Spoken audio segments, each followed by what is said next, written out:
အားလုံးမင်္ဂလာပါမြန်လိုက်ကနေပြန်လည်ကြိုဆိုလိုက်ပါတယ်ဒီနေ့မှာတော့မြန်လိုက် app မှာရှိတဲ့ special offer coupon ကိုဘယ်လိုဝယ်ရမလဲပြီးရင်ဘယ်လိုအသုံးပြုရမလဲဆိုတာကိုပြပြပေးသွားမှာပဲဖြစ်ပါတယ်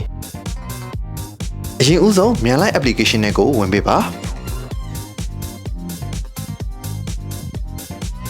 home page မှာပဲ special offer ဆိုတဲ့အကွက်လေးမှာကိုကြိုက်နှစ်ရာဆိုင်ကိုရွေးပေးပါပြီးရင် purchase plan ကိုနှိပ်ပေးပါအဲ့ဒီမှာကိုဝယ်လို့ရနိုင်မဲ့ package လေးတွေကိုပြထားပေးပါတယ်ကိုကျန်းတဲ့ရမီနူတစ်ခုကိုအပေါင်းလေးနှိပ်ပေးပါပြီးရင်တော့ buy now လေးကိုနှိပ်ပေးပါ reminder နေရာမှာကိုယ့်ရဲ့နာမည်ကိုထည့်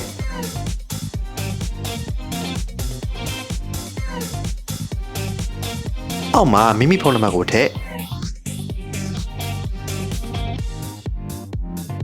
payment method မှာKBZ Pay, AirPay နှစ်ခုတည်းကကျန်းတဲ့ရတစ်ခုနဲ့ပေးနိုင်ပါတယ်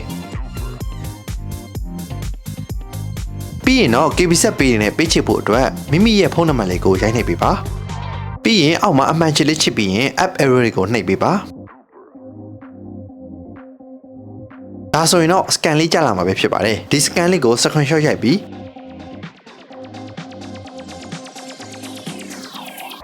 KBZ Pay တဲ့က scan မှာထည့်လိုက်တာနဲ့ခုနကပြထားတဲ့ငွေအမောက်ကိုပေးချစ်လို့ရပါပြီ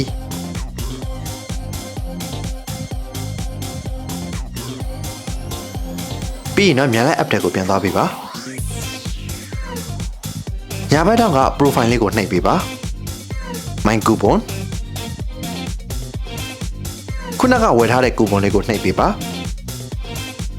ဒီကူပွန်လေးကိုဆိုင်ဘက်ကိုပြလိုက်တာနဲ့ဝယ်ယူထားတဲ့အစားအသောက်လေးတွေကိုပတ်စံထပ်ပေးစရာမလိုပဲကိုဝယ်ထားတဲ့မီနူးကိုစားလို့ရမှာပဲဖြစ်ပါတယ်ဒီမှာတိထားမယ့်အချက်လေးတစ်ခုကတော့ကိုစားချင်တဲ့မန်နူးလေးကိုတေချာလေးရွေးပြီးတော့ဝယ်ယူလို့ရပါတယ်ပြီးရင်ကိုကတော့စားဖို့မအားသေးဘူးဆိုရင်လည်းကူပွန်လေးကိုကြိုးဝယ်ပြီးတော့သတ်မှတ်ထားတဲ့ရက်အတွင်းမှာတော့စားလို့ရနိုင်ပါတယ်ဗီဒီယိုလေးကိုအဆုံးထိကြည့်ရှုပေးတဲ့အတွက်ကျေးဇူးတင်ပါတယ်